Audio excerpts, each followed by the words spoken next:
आजचा दिवस महत्त्वाचा आहे कारण आज मालेगाव बॉम्बस्फोटाचा निकाल आलाय। याच बॉम्बस्फोटाच्या घटनेनंतर देशभर हिंदू आतंकवाद नावाने काँग्रेसनं मोठी राळ उठवली होती। 2008 मध्ये हा बॉम्बस्फोट नाशिक जिल्ह्यातल्या मालेगावमध्ये झाला। त्यावेळी राज्यामध्ये आघाडीचं सरकार होतं तर देशामध्ये काँग्रेस आणि मित्रपक्षाचं सरकार होतं। मुस्लिम बहुल अशी ओळख असलेल्या मालेगावात स्फोट झाला आणि यात हिंदू संघटनांचा हात असल्याचा संशय सरकार यंत्रणेनं व्यक्त केला। ज्यावेळी ही घटना घडली त्यावेळी राज्याचे गृहमंत्री दिवंगत आर पाटील हे होते, तर नाशिक जिल्ह्याचे पालकमंत्री छगन भुजबळ हे काम पाहत होते। चला तर याच संपूर्ण प्रकरणाबद्दल आज आपण सविस्तर बोलणार आहोत।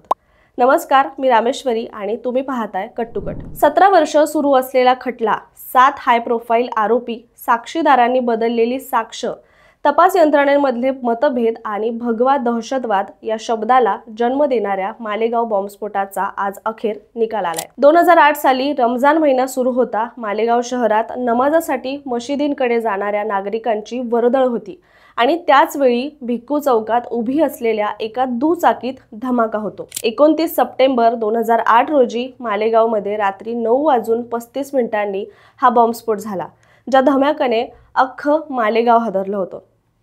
हा स्फोट इतका प्रचंड आणि इतका भीषण होता की या परिसरामध्ये मृत्यूचं तांडव माजलं। 6 जणांचा जागीच मृत्यू झाला तर तब्बल 100हून अधिक लोक गंभीर जखमी झाले होते। कित्येक परिवार या स्फोटामुळे अक्षरशः उद्ध्वस्त झाले। या बॉम्बस्फोटाप्रकरणी सुरुवातीच्या तपासामध्ये मुस्लिम समाजाकडे संशयाची सुई होती, तर बंदी असलेल्या सिमी संघटनेचा हात असू शकतो अशी ही चर्चा होती। या स्फोटानंतर लगेचच पोलीस आणि दहशतवाद विरोधी पथक ATS सक्रिय झालं। सुरुवातीला स्थानिक पोलीस तपास करत होते, पण प्रकरणाचं गांभीर्य लक्षात घेऊन हे प्रकरण थेट ATS कडे सोपवण्यात आलं। हा स्फोट LML फ्रीडम या दुचाकीत झाला होता, ज्या गाडीचा नंबर चुकीचा होता तर चेसिस आणि इंजिन नंबर खोडलेले होते। FSL टीमनं तपास केल्यावर दुचाकीची खरी मालकीण सापडली, जी होती साध्वी प्रज्ञासिंह ठाकूर। त्याच आधारावर साध्वी प्रज्ञासिंह यांना 23 ऑक्टोबर 2008 रोजी अटक झाली। त्यानंतर lieutenant colonel Prasad Purohit, major Ramesh Upadhyay, Sudhakar Dwivedi, Ajay Rahirkar, Sameer Kulkarni, Sudhakar Chaturvedi यांच्यासह एकूण 11 जणांना अटक करण्यात आली। या प्रकरणात सुरुवातीला महाराष्ट्र ATS तपास करत होती, पण 2011 मध्ये प्रकरण राष्ट्रीय तपास यंत्रणा म्हणजेच NIA कडे सोपवण्यात आलं। 2009 मध्ये NIA कडे मालेगाव स्फोटाचा तपास सोपवण्यात आला। 2011 मध्ये स्फोटांच्या प्रकरणी पहिलं आरोपपत्र दाखल करण्यात आलं। 2016 मध्ये सबळ पुरावे नसल्यामुळे कारण देत NIAनं साध्वी प्रज्ञासिंह आणि इतर 6 जणांविरोधात मोक्का हटवून नव्यानं आरोपपत्र दाखल केलं। कोर्टात 12 पैकी 5 जणांना क्लीन चिट मिळाली आणि साध्वी प्रज्ञासिंह ठाकूर, कर्नल पुरोहित, रमेश उपाध्याय, समीर कुलकर्णी, अजय राहीरकर, सुधार द्विवेदी, सुधाकर चतुर्वेदी या 7 जणांविरोधात खटला सुरू झाला। या प्रकरणात प्रमुख आरोपी साध्वी प्रज्ञासिंह ठाकूर या होत्या। तिच्यावर बॉम्बस्फोटामध्ये सक्रिय सहभाग असल्याचा आरोप आहे। तपासात NIAनं असा दावा केला की हा बॉम्बस्फोट मुस्लिम समाजात भीती पसरवून धार्मिक तणाव निर्माण करण्याच्या उद्देशानं करण्यात आला होता। NIAने UPA अंतर्गत आरोपींवर दहशतवादी कट, हत्या, धार्मिक तेढ पसरवण्याचे आरोप केले। या खटल्याच्या सुनावणीस तब्बल 17 वर्ष लागली।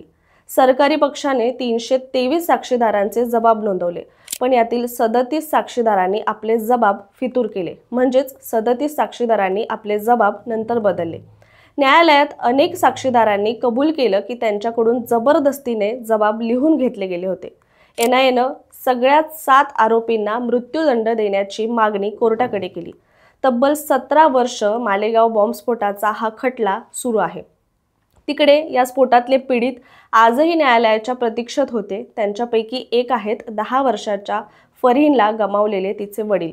लियाकत शेख यांनी आपल्याला न्याय मिळाला पाहिजे असंही म्हटलं। 17 वर्ष सुरू असलेल्या या खटल्यादरम्यान 3 तपास यंत्रणा बदलल्या गेल्या, 4 न्यायाधीश बदलले।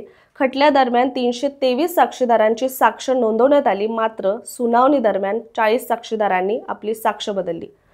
25 साक्षीदारांचा मृत्यू झाला। पुरावे आणि साक्षीच्या आधारावर न्यायालय निकाल देतं आणि आज 31 जुलै 2025 रोजी मुंबईतील NIA विशेष न्यायालयात निकाल देण्यात आला। न्यायालयाने स्पष्ट केलं की बॉम्बस्फोट झाला हे सरकारनं सिद्ध केलं, पण तो स्कूटरमध्येच झाला हे सिद्ध करता आलं नाही। गाडीवरील चेसिस नंबर कधीच स्पष्टपणे रिकव्हर झाला नव्हता। साध्वी प्रज्ञा दुचाकीची मालक आहे हेही स्पष्ट नव्हतं। पंचनामा अपूर्ण होता, ठसे घेतले गेले नव्हते, बैठकांविषयीचे तपशील तपास यंत्रणांनी स्पष्ट सिद्ध केले नाहीत। कर्नल पुरोहित यांनीच RDX आणलं याचा पुरावा नव्हता। UAPA अंतर्गत मिळवलेली परवानगीही कायदेशीर नव्हती। शिवाय न्यायालयाने नमूद केलं की केवळ संशयाच्या आधारावर दोष सिद्ध करता येत नाही आणि याच आधारावर सर्व 7 आरोपींची निर्दोष मुक्तता आज करण्यात आली आहे। मात्र हे प्रकरण फक्त मालेगाव पुरतं मर्यादित न राहता देशासाठी महत्त्वाचा विषय आहे, कारण हिंदू दहशतवाद हा शब्द सर्वप्रथम याच प्रकरणात पुढे आला। त्यामुळे या निकालाचे पडसाद देशभर उमटले। तपास प्रक्रियेतील त्रुटी, साक्षीदारांचे फितूर जबाब आणि अपुरे पुरावे यामुळे न्यायालयाने सर्व आरोपींना निर्दोष घोषित केलं। मात्र 17 वर्षांनंतरही अनेक प्रश्न अनुत्तरित आहेत।